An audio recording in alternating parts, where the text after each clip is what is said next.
Hi everyone. This is a quick, not necessarily a quick video, but it's a video on Unit 5 review number 1. Last time in class, we covered questions 1 and 2, solving by graphing. This is what they looked like. The first one had a solution of 2 comma 0.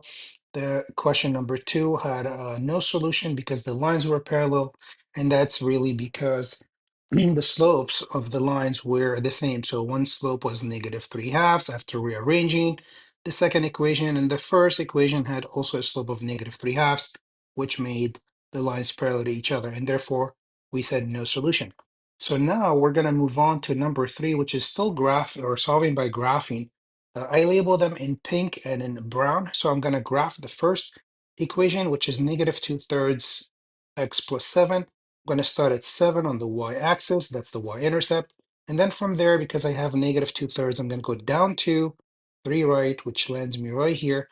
I can repeat this process down to 3 right, land here. Connect the dots. Remember, those are equations. So I'm going to connect the dots using a ruler or a straight edge. Don't forget that. And of course, make sure that you have arrows, one on each end. And when I connect them, I have this line. Now, next, I'm going to graph the second equation in brown. But notice the second equation has 3y equals, so that's not good. We need y equals. So for us to do that, we're going to divide everything by 3. And by doing so, we will get -2/3 x and -9/3, that's -3. So notice now we have the same, also we have the same slope. So that's going to start at -3 on the y-axis, 1, 2, 3 down here, with the same slope of -2/3, 2 down, 3 right, 2 down, 3 right. And when I connect, or I can go 2 up if I have room, I can go 2 up, 3 left. And by connecting the dots, I will get a line that is parallel to the line in pink, and therefore also I have no solution. Okay, so just be careful with that. Again, when you have the same slope but different y-intercepts, the lines are going to be parallel. When you have the same slope and the same y-intercept, then the lines are going to coincide. They're going to be on top of each other or overlapping, and they will have infinitely many solutions. Please don't say all real numbers. If the lines overlap, it's infinitely many solutions. Now let's try for 4 and 5. I'm going to try number 4. And for number 4, the question says solve using substitution. So I'm gonna set, I want one equation to be in one variable, meaning I want to see either x equals or y equals. And when I have that, then I can substitute in the second equation. So in these two equations, I don't have that, but for the second equation, I have 2x plus y. So I'm gonna isolate y by subtracting 2x from both sides. So I'll get y equals, and remember, I always put the x term first, so -2x and then -1. Now that's my y equals, which I'm going to take and substitute for y in the first equation. So this becomes 4x plus 3, and then don't forget parenthesis, -2x minus 1 is equal to -3. And notice the whole equation here has x's in them. When the entire equation has all x's or all y's, when you're substituting, that means you're on the right track. So here I get 4x minus 6x by distributing the 3, and then minus 3 is equal to -3, and I'll get -2x, and then let's add 3 to both sides. I'll get -2x is equal to 0, which means x is 0. So I found the x value. Now I need to go back and plug in. I'll plug in the x value in the original here. So this gives me 0 plus 3y is equal to -3, which means y is -1. So 0, -1 is my answer. Now, if I were to take this 0 value and plug it into this second equation, I'll have 0 plus y equals -1, which means y is -1. It confirms, right? 0, -1 is my solution. That means when I graph these two lines, they're going to meet at 0, comma -1. So this is how you graph by substitution.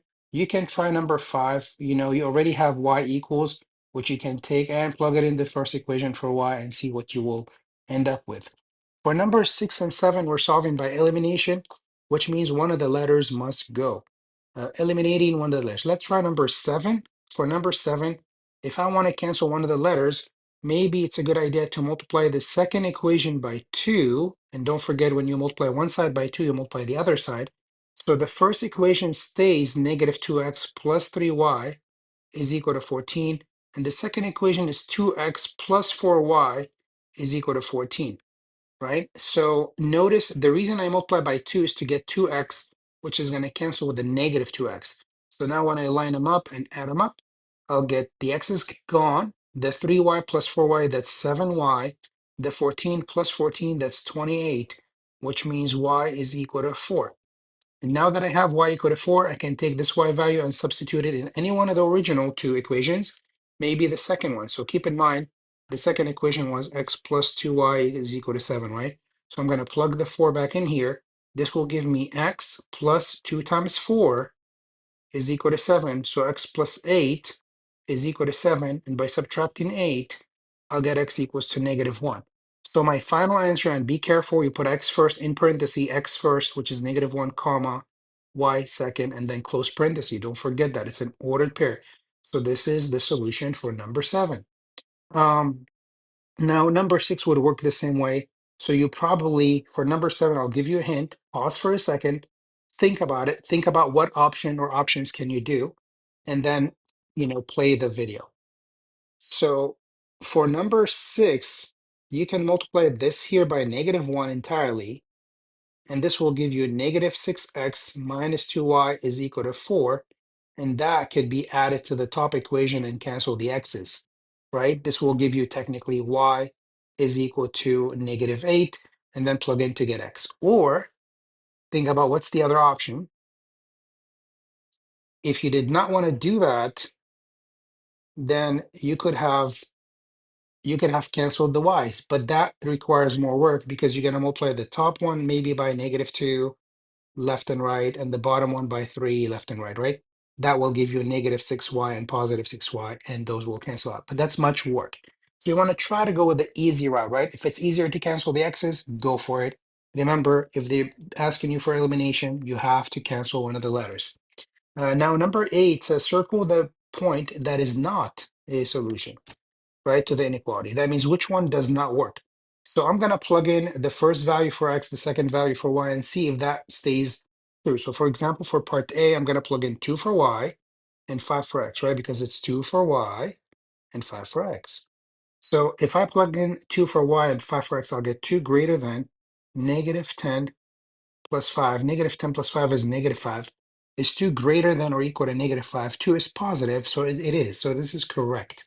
Remember, I want the one that is not a solution. So I'm gonna skip A. Now, if I plug in the answer B or the options for B, negative 1 for X, and this becomes negative 2 times negative 1, right? And then plus 5, and you want 8 to be greater or equal to that. So is 8 greater or equal to, this is 2 plus 5, which is 7, is 8, that is correct. So that actually works.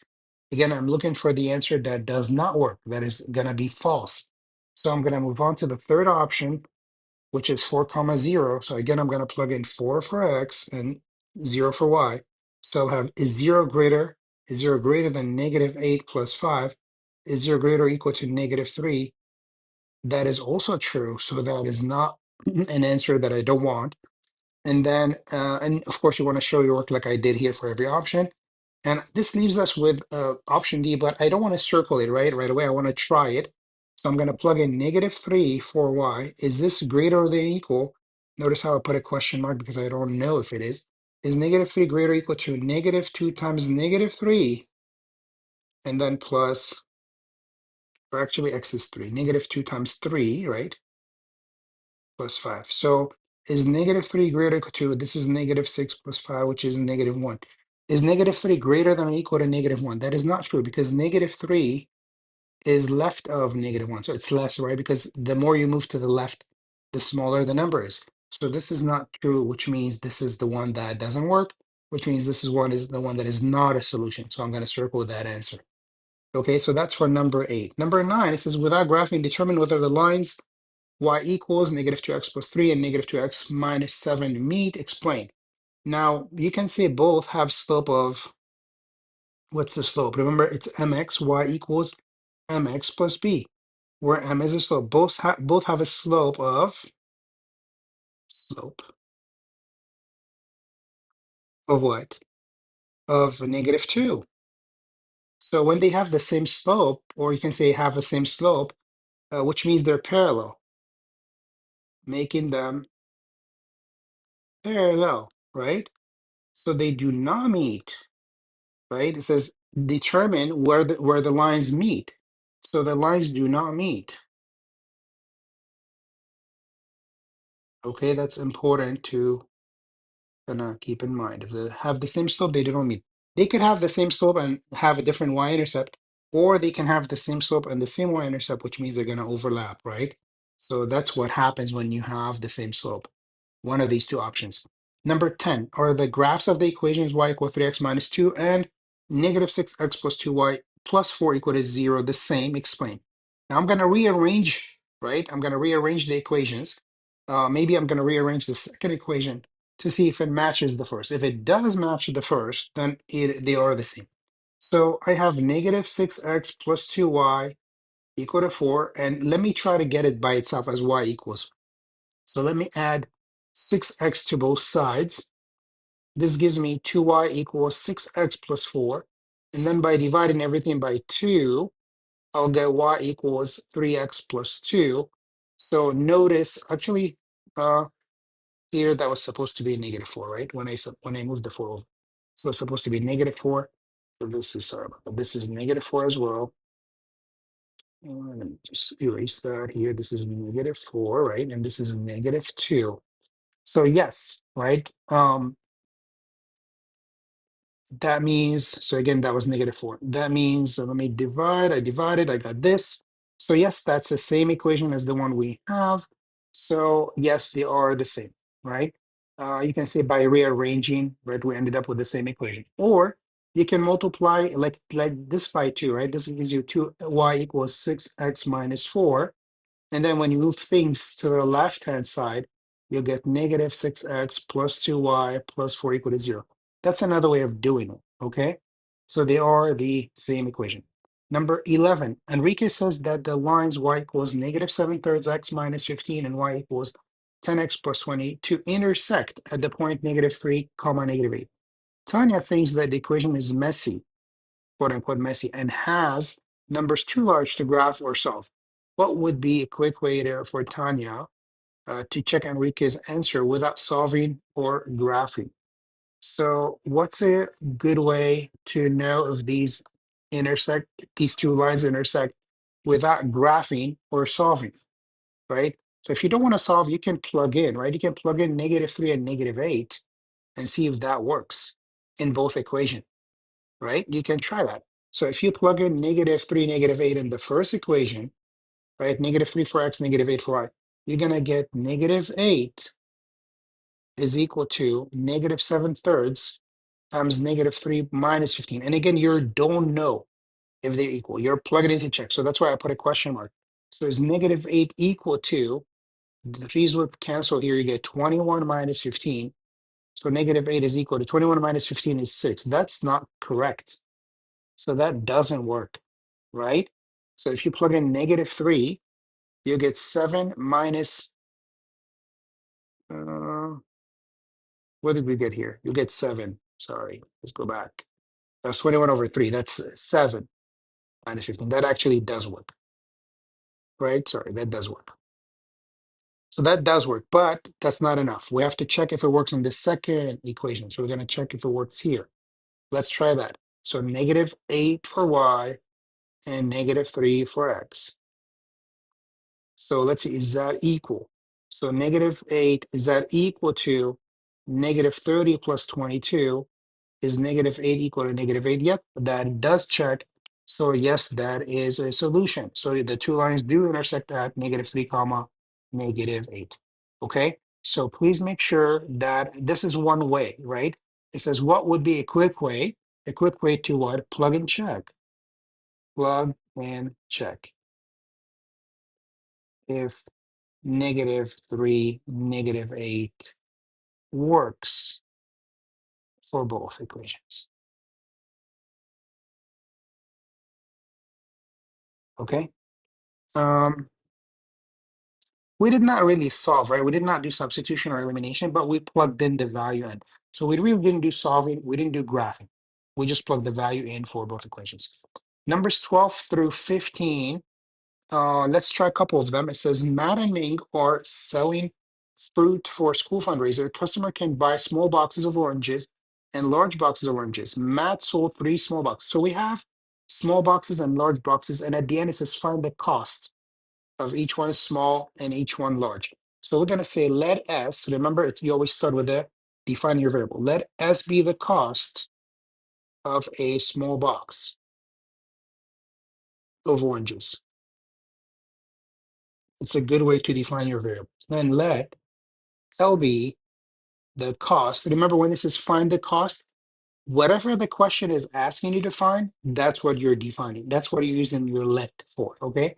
Let L be the cost of a large box of oranges. And what do we know about these boxes? We know that um, they can buy small and large. Matt sold 3 small boxes of oranges and 14 large boxes of oranges for a total. So we're going to say 3S and plus 14L. That's the total of what? 203. So one equation is going to give you the total. This equation is going to give you the money, right? Which is 203. The other equation is going to probably give you the number of boxes. So let's continue reading. It says Mink sold 11 small boxes of oranges and 11 large. Okay, well, it didn't give us that. It gave us also a total of money. So that's okay too. So we're going to say for Ming, 11 small and what? 11 large. And for 220. Normally, we don't have 2 equations with the amounts, right? With the dollar amount. We have one equation with the dollar amount and the second equation with the total number of items, like we did with nickels and pennies and dimes. But it's okay. We can have these 2 equations and then we can solve. So here is when we solve by either elimination or substitution. It's probably nicer to do I would say elimination. So look what I'm going to do. I'm going to multiply. So 14 and 11, they're kind of ugly here. I don't want to deal with them. 3 and 11, less problematic. So maybe I'm going to multiply the top equation by negative 11 left and right. Okay. Why would I do that? Because I'm going to multiply the bottom equation by positive 3 left and right. And that helps me get 33 and negative 33. So this gives me negative 33s. And 11 times 14, that's 140 and 14, 154. So negative 154L is equal to 11 times 203. That's 2030 and technically 203, which is 2233. And that's going to be a negative. Okay, and you can use a calculator obviously for that. And then the bottom equation is going to turn to 33s and plus 33L is equal to 3 times 220 is 660. And then you're going to add and cancel one of the letters. So you're going to cancel the S's maybe. Negative 154, that's going to be negative 121L is equal to, if you take 600 away from, that's going to be 1,600, take away 33, 1,567, I believe, if I'm not mistaken. 21, 22, 77. 21, 22, no, we're going to have 21, 22, 20, we want 33, so 73. There you go. And let's divide. We're going to divide both by negative. This is a negative here. And divide both by negative 121. Again, you do have a calculator. I'm doing this by hand. I know it's going to be positive because you're dividing negative by negative, right? So you'll get 121, and this is going to be 36. This is going to be 3 right here on the dot. So it's going to be 13. So L is 13. You have L is 13.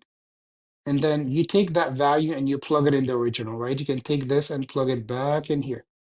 So you'll get 3s plus 14 times 13 is equal to 203, which means 3s. 14 times 13, that's 140 and 42, 182 is equal to 203 minus 182.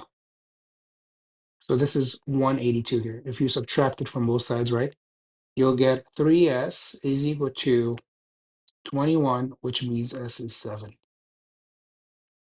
So I got L and S. I got 7 small boxes and 13 large boxes. And we can put that here. There's not enough room. I wish we had more room to explain. It says find the cost, actually the amount, sorry. This is the find the cost of each, right? This is not the amount. This is the price. So this large boxes cost $7 and the small boxes of oranges cost $7. Okay, and then you can try to plug back in and make sure that the values for each equation check. So again, the small boxes of oranges cost $7 and each large box costs $13. Okay, so let's try maybe number 14, skip 13. It says Cassie has a total of 110 coins in her piggy bank. All coins are quarters and dimes. So she's got quarters and dimes. I'm going to say, and remember the question at the end, how many? So I'm going to say let Q be the number of quarters, and let what? Let we have dimes. Let D be the number of dimes, right? So she's got a total of 110. So we're gonna say Q plus D is equal to 110. And then for the other one, it says the coins have a total value of $20.30. So how do we say that? We're gonna put the amount of quarters times the value. And if we keep them in dollars, we have to put 0.25 for the quarters. I like to keep them in pennies. So instead of saying $20.30, I'm going to say 2030 in pennies. So I'm going to say 25Q plus, remember, dimes are 10 cents. 10D is equal to what? 2030. That's better than using decimals, right? If I wanted to use decimals and not do this, I'd have said 0.25Q plus 0.10D is equal to 20.30. But I don't want that, right? I don't want that. I'd rather keep them in terms of cents or pennies. So now, what can I do to, this is how many quarters? I'm going to do maybe substitution or elimination, whichever you want. I can multiply the top by -10. And if I do that on both sides, right? If I do that, I'll get -10Q minus 10D is equal to -1100. And then the bottom equation is still as is, 25Q plus 10D is equal to 2030. And by adding them up, the 10D and -10D cancel. 25Q minus 10Q, that's 15Q, is equal to, if you subtract 1100 from 2030, you'll get 930. And by dividing both sides by 15, 15 goes into 960 times, it's going to be 62. So this is 62 quarters, right? And then how many dimes do I have? I can go back and plug in 62 here. Sorry, for Q, not for D, right here. So I'll get 62 plus D is equal to 110, which means D, that's D, the number of dimes, is equal to 110 minus 62, which is going to be 48. So you have 48 dimes and 62 quarters. And if you do the total, you should end up with what? $20 and 30 cents. Okay, so how many quarters and dimes are in the piggy bank? You can say Cassie has 48 dimes. Did they say quarters first? That's fine. Let's do quarters first. 62 quarters and 48 dimes in her piggy bank. Okay, I'll skip 15, but it's the same idea. Okay, let's do numbers between 16 and 17. Let's do one of them. Let's do number 17, right? You have two jobs. Babysitting costs $5 per hour, or pays $5 an hour. Tutoring pays $6 an hour. So you can work no more than 20 hours, no more, right? No more than. No more than means less than or equal to, right? Not more than. You can work 20 hours or less than that. But you need to earn at least, right? The word at least means greater than or equal to $90 per week. So define your variables. You're going to say um, and remember, you're finding how many hours. So let, what do we plan on? Babysitting and tutoring. Let B be the number of hours babysitting. You can call it lowercase b too, that's fine. And let what? Let capital T be the number of hours tutoring. Okay? Write a system of linear inequalities. So you cannot work, you can work no more than. So if you add babysitting and tutoring, that should be less than or equal to 20 hours. And less than or equal to, let me clear that, less than or equal to 20. But then in terms of money, right, you're gonna have 5b, you always put the amount, you attach it to the letter. So 5b, and then what? 6t plus 6t, and that should be what? At least, so greater than or equal to 90. Okay, maybe let me color code them, just like we normally do. Let's do green. Okay, so we will call, let me call this b and t. I'm gonna call this the b-axis, like x and y, right? You can call them x and y too, if it's easier for you. Let's call this t. So we have some constraints, we have some conditions. So I'm gonna graph them using the color, of course, that they're displayed in. So I'm gonna graph the first inequality. B plus t is less than or equal to. Remember, actually, this was accidental here. But remember, we talked about solid versus dash, right? So we have less than or equal to. Because we have equal to, this is going to be solid, right? This is solid. Or that's why I put a dash or solid line. And then because we have what? Also greater than or equal to, because of the equal to, that's also solid, right? So what do I graph? I graph b plus t is equal to 20. So meaning hide the b, you get t is 20, and then hide the t, you get b is 20. So those are your intercepts. So I want 20. I don't have enough room. So maybe it's a good idea to go by twos, 2, 4, 6, 8, 10, 12, 14, 16, 18, and let's make that a 20. And same here, 2, 4, 6, 8, 10, 12, 14, 16, 18, and 20. So we're right at the corners. We're here and here. Those are your B and T intersects, right? And you want a solid line connecting them. And then how do you know where to shade, right? So a good idea, we talked about this in class, the good idea is to select a point. So let's say, for example, if I select 0, 0, which means plug in 0 for T and 0 for B and 0 for T, I'll get 0 is less than or equal to 20. Is this true? Is 0 less than or equal to 20? Yes, it is less than 20. So 0 does belong in the shaded region, which means I'm going to shade below, right? So let me just clarify that. I'm going to go ahead here and shade where? I'm going to shade below.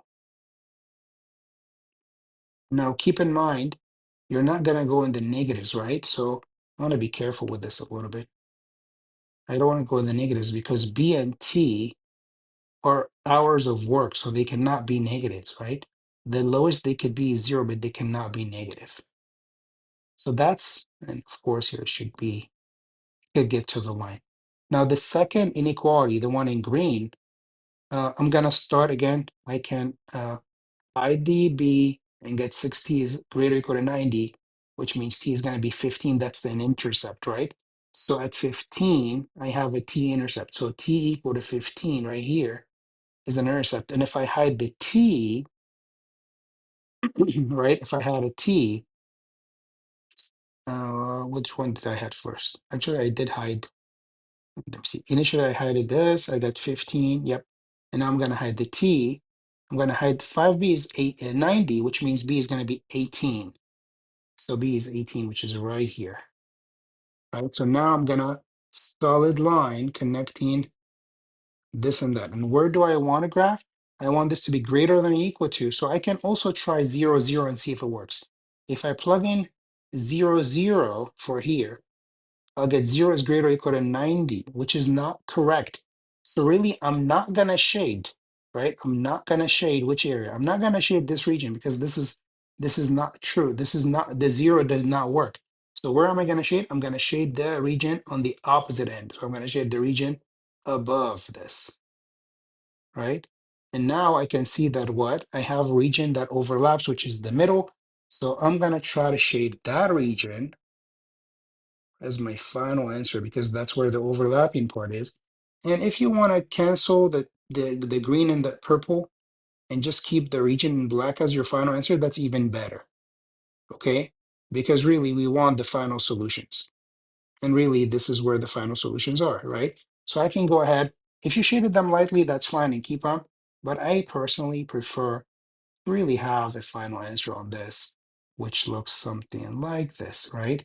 So we don't want, I don't like this region. It's fine. I know it's gonna be in the middle.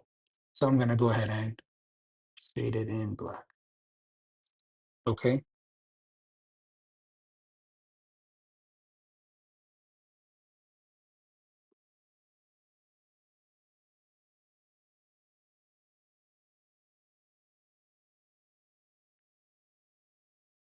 Really good.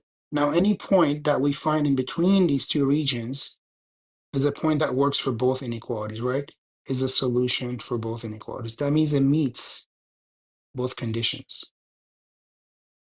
All right, that's what that means. Okay, so this will be the final answer in terms of shading. Sorry, it's a little bit darker on one end than the other. It's fine. You can figure that out. So graph the system, done, right? And then label the axis I did. Use a complete sentence to describe the shaded region, right? So how do I use a complete sentence to describe the shaded region? So, and suggest a reasonable solution. So two things, suggest a reasonable and shaded region. So what the shaded region represents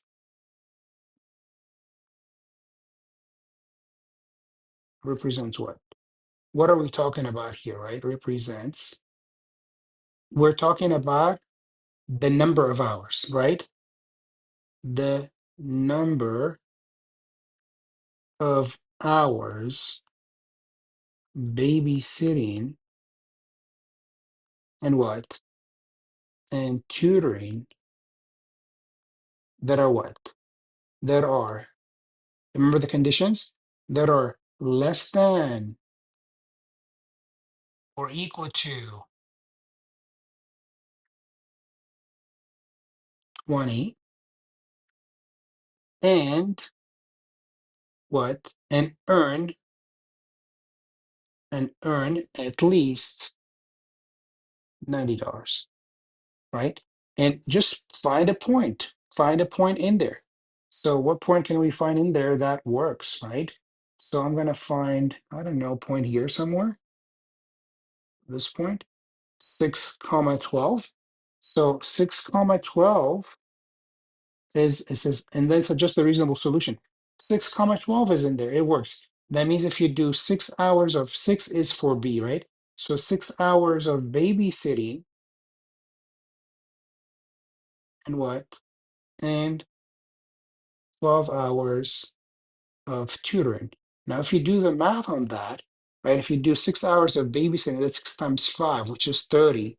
And if you do 12 hours of um, tutoring, that's 12 times 6, which is 72. Together, they add up to 102. So that would be greater than 90 in terms of money, right? That's $102. But at the same time, right, 6 hours and 12 hours, that's 18. That's still within what? That's still less than or equal to 20. That's within the 20 maximum hours. Okay, if it makes sense. So I'm going to skip that and move on to the next set of reviews. I'll do maybe the first 4 or 5 questions. For number 1, it's to solve the system by elimination. So it's the same thing, same idea. Let me rewrite these nicely. So I'm going to do negative 4x here plus 3y is equal to negative 13. I like the equations to be lined up, honestly. Let me just make sure. Negative 4x plus 3y is equal to negative 13. Yep. So by elimination, I want one of the variables gone. So actually, why not rewrite the other equation, right? Let me move this a little bit lower so we have room to eliminate. So I'm gonna multiply. What am I multiplying the top equation by? I want one of the variables gone. So maybe I multiply the top by, you can cancel the x's by multiplying. Notice that one has 4, one has 5. So you can multiply the top by 4 and the bottom by 5, right? You can do that. So if I multiply the top equation by 4, left and right, this gives me 20x minus 8y is equal to 44. And if I multiply the bottom equation by 5, right? That's going to cancel the x's, right? Eventually, you'll get negative 20x plus 15y is equal to negative 65. And then by adding them, the x's cancel. 15y minus 8y, that's 7y. Negative 65 plus 44 is going to be negative 21, which means y is negative 3. When I find y, all I have to do, take that y value and plug it in one of the two original equations. So I can plug it in the first equation here, the original here, right? Don't forget the original means the original before multiplying by anything. So this becomes, I'm gonna change the color. This becomes 5x minus 2 times negative 3 is equal to 11, which means 5x plus 6 is equal to 11. And by subtracting 6, you'll get 5x is equal to 5, which means x is 1. So I got my x value and I got my y value. My solution is 1 comma negative 3. And I am done. Okay, you can do the same for number 2. Just set them up, line them up, make sure one of the variables cancel by elimination. Or actually, the second one is by substitution. So for the second one, let me actually try it. Let me rewrite each one. We have 4x plus y is equal to 8. And you have 8x minus 3y is equal to 46. Substitution, that means you want to get either x by itself, x equals, or y by itself, y equals. I look at the variables. Look what I see. I see 4x, y, 8x, negative 3y. So it's the easiest to solve for y here, right? This gives me y equals negative 4x plus 8, or 8 minus 4x, which I'm going to take and substitute in here for what? For y. And this becomes what? Let me just do that from here. So the second equation becomes what? It becomes 8x minus 3, but instead of y, I'm going to replace all this. So negative 4x plus 8, and then equals to 46. 8x, and distribute the negative 3 in. You get plus 12x minus 24 is equal to 46. You get 8x plus 12x, that's 20x. And let's add the 24 to both sides. This gives me 20x is equal to, that's, let's see, 8x, 12x, 24, just making sure the numbers are right. By adding 24, that's going to be 70. I don't like this number, but it's fine. I get x equals 70 over 20, which is 7/2. Okay. I'm not a big fan of that number, but it's okay. It's possible. And then how do I find the y value? I go back and plug in this original, right? Right here for x. Of course, it's going to be for x, not for y. So you're going to have 4 times 7/2 plus y is equal to 8. 2 goes into 4 twice, so that becomes 2 times 7, which is 14. So 14 plus y is equal to 8, which means y is equal to negative 6. 8 minus 14. So your final answer is going to be 7/2 comma negative 6. Okay, that's by substitution. Now, number 3 says write a system of inequalities. You're given the inequalities and not very clear, but I can see one is solid, one is dashed. So the dashed line passes through negative 3, and it's a vertical line. So the dashed line is x equals to negative 3. Okay, now it's not equal to because it's dashed and we're shading to the right of it, right? So it's going to be x is what? Is strictly greater than negative 3. Because if it was equal, first of all, it would be a solid line, which it's not, right? And it's a greater, that means you're shaded to the right of, right? So that's what's happening for the shading there, right? The shading is problematic because it looks like the entire shading was a mistake. Because if you shade, yeah, I think this meant to shade just one region. They shaded two regions, but they did not overlap them. So this is not good. So ignore, let's see what we're gonna ignore. Let's ignore this part here, right? Let's ignore this part. So let's do, yeah, let's keep, I wanna keep one area shaded, honestly. I wanna keep, yeah, that's not good. I wanna keep, imagine this area being shaded, okay? So here, let's go back here. Let's see if we can.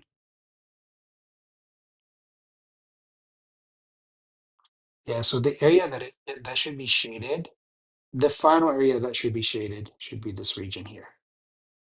Make it smaller. This should be the region that is shaded. Okay, imagine this is the final answer. Okay, so how do I get, actually, let me go to the right of that. Yeah, it should be to the right of this and to the left of that. It should be this region.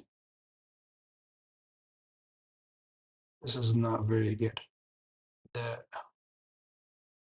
yeah, it should be here. This is, by the way, I don't know if you even see the line. Let me maybe make the line more evident. This is what the line should look like, okay? And the other line should look something like this.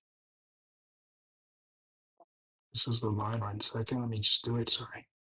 Like the line right here. Okay. And this should be interrupted basically. Yeah, this is a mistake here. Imagine those were the two lines, right? Imagine those were the two lines. And let me erase the whole thing here. Yeah. Imagine those were the two lines. And the final shaded area, imagine it being right here. I'm going to color code it in green. Imagine it being right here.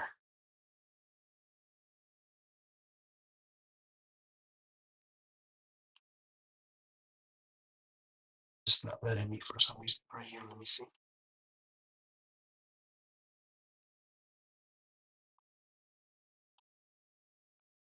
It's not showing because it's lighter. So let's try a different color.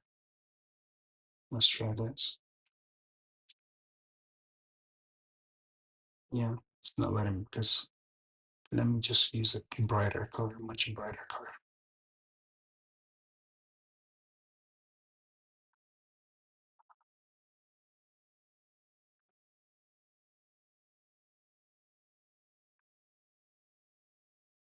Not letting me because it's not as bright as, yeah, it's just not letting me color it.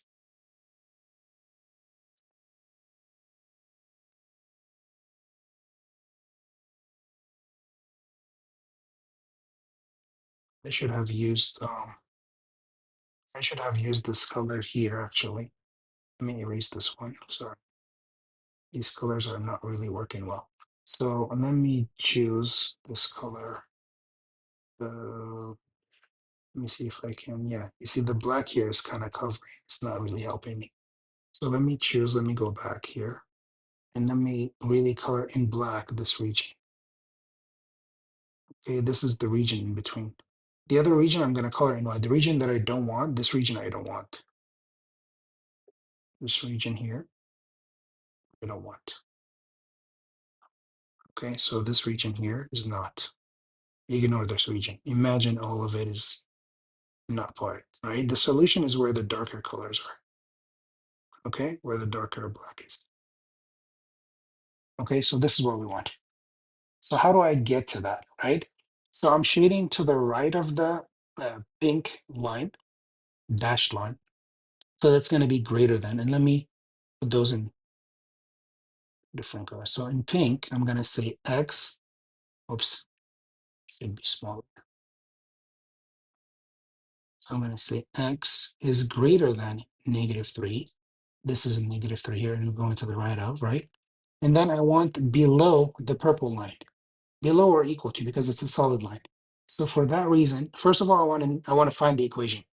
So where does this equation cut? Right? I kind of erased that. It cuts at, this was, if I were to not erase that, let me go back and just for the sake of knowing where the values are. This was a -4, -5, 4, 3, 2, 1, 0. 0 was here. So this was 1, 2, right? 3, 4. So where does it cut the y-axis at? It cuts the y-axis at, so let's double check 5, 4, 3, 2, 1, 0. It cuts it at 1, right? So the y-intercept is 1. So it's going to be something, something plus mx plus 1. And what is the slope? The slope is 1, 2, 1. It's 2 down, negative 2x, right? So it's 2 down, 1 right. 2 down, 1 right, 2 down, 1 right. Okay, we got it. So again, I'm only interested in this area that is where? That is to the, that is in between. I'm not interested in this area. Imagine again, this whole thing was just not highlighted, right? So I got the equation, and again, sorry about the poor graph, very poor graph. So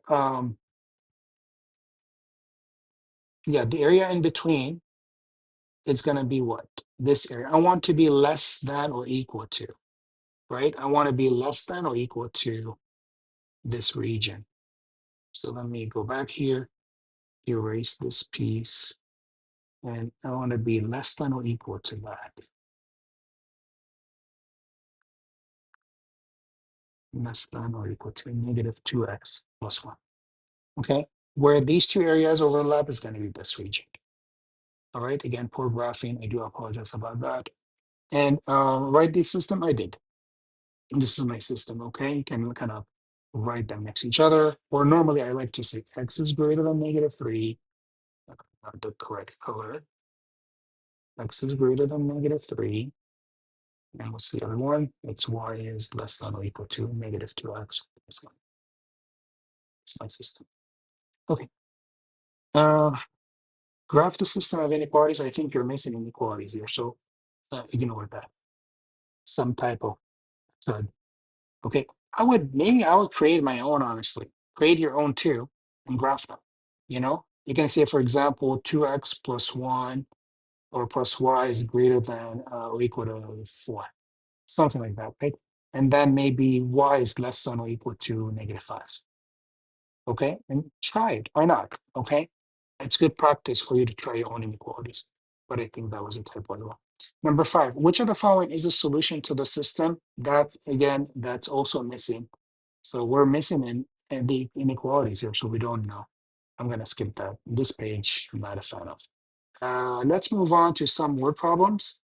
Let's try write a system of equations and solve. So let's try number 6. It says you have a total, well, we did coins, right? So let's skip something. Let's go with win against the wind, part B. Okay, part B is one of those questions that uh, we need to set it up correctly. It says, suppose you fly 2,600 miles in 6.5 hours against the headwind, right? So this is against the headwind. And remember, for these steps, we're doing distance equals rate times time, or rate times time is equal to distance. And then on the return trip, it only takes 5.2 hours to fly the same distance with a tailwind. Tailwind, that means the wind is helping. Find the average airspeed on the plane and the speed of the wind. So you're gonna say, let S be the speed of wind or speed of the wind. Let W be the speed of,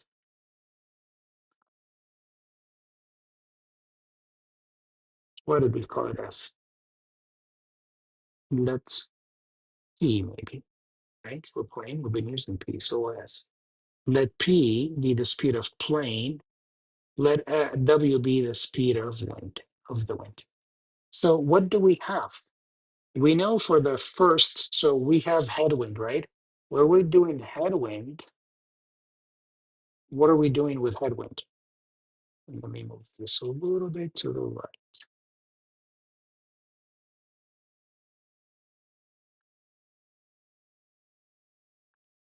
When we're going headwind, we're going against the wind. It's going to take us more time. So we're going to say distance, which is 2,600, is equals to rate, which is the speed of the plane, and you're going to take away from it the speed of the wind, and then times the time, times 6.5. And then on the way back, same distance, 2,600, but the wind is helping us. So P plus W, and then again times less time, of course, right? So that's how you start. Then to get P minus W, you're going to divide by 6.5. And I don't know what 2600 divided by 6.5. I'm going to guess it's going to be about 400, right? Because 4 times 6 is 24. So this is going to give you P minus W is equal to 400. Okay. And for the second equation, when you divide 2600 by 5.2, you're going to get 500. It's going to give you P plus W is equal to 500. So now I have my system. One has P plus W, one has P minus W. I can add them up. The W is canceled. When you add them up, you always get twice the other variable. Twice P is equal to 900, which means P is 450. So the speed of the plane is 450. Well, you're going to take this value, plug it back in here. 450 minus what is 400? That will give you W is equal, or you can put it back in. It'll give you W equal to 50. So notice that if you add 50 to 450, you get 500. If you take away 50 from 450, you will get 400. So find the average speed of the plane. This is the average speed of the plane. Remember, it's miles and hours. So 450 miles per hour for the plane and 50 miles per hour for the wind. Make sure you specify the unit. The unit is as important, if not more important, than the value. Okay, so let's probably, let's see. The rest is more, right? It's more of the same. Let's see if we can try one more. Substitution, elimination, they're just repetitive, right? We did substitution, elimination. We did a lot of those. We did those in class. Uh, let's try maybe number 7, okay? Because we're going to do algebraically and graphically. So let's do graphically first for number 7. How do I graph this? So I'm going to graph this in purple and this below it in green. The top one, negative 3x plus 7. So I'm going to start at 7 on the y-axis. That's the y-intercept. Then I'm going to go down 3. Remember negative 3, which is negative 3 over 1. So I'm going to go down 3, 1 right, down 3, 1 right, down 3, 1 right, and so on. And that's an equation. So it's an, remember, when it's an equation, you're just graphing the line, right? There's no shading above or below or right or left. The second one is x minus 5. So you're going to start at negative 5 on the y-axis. And x means 1x, which is 1 over 1. So rise 1, run 1, rise 1, run 1. Rise 1, run 1, you're going to meet here, connect the dots, and you can see automatically that the two lines are going to meet at this point here of intersection, which was at 3, negative 2, right?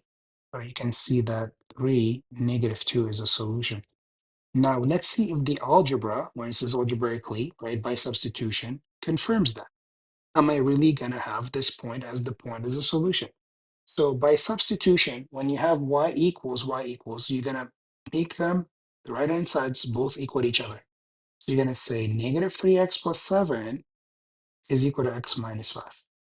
That's how you solve it when you have y equals by substitution. Then what's going to happen here? You're going to add 3x. I mean, you can subtract x too. Either way, it's fine. You can add 3x to both sides, and you can also add 5 to both sides, because when you add 3x, you know the variables are going to go to the right-hand side, which means the numbers are going to go to the left-hand side, which also means that I'm going to have 12 is equal to 4x, which means x is 3. So that's my x value, already fine, it checks. How do I find my y value? I'm going to take my x value and plug it in one of the originals, maybe the second equation. So I'll get y equals 3 minus 5, which means y is negative 2. So yes, 3 comma negative 2 is my solution algebraically as well. And this confirms the graphical solution, right? So it's likely that we are correct, okay? That kind of makes us feel better that our algebraic solution matches with our graphical solution. So hopefully this helps. I know this is kind of last minute, but I wanted to kind of give you something so that if you need a last minute review, you can take a look at these questions um, and see if they match with what you've been doing, what you've been working on. Good luck on your test tomorrow and have a great one.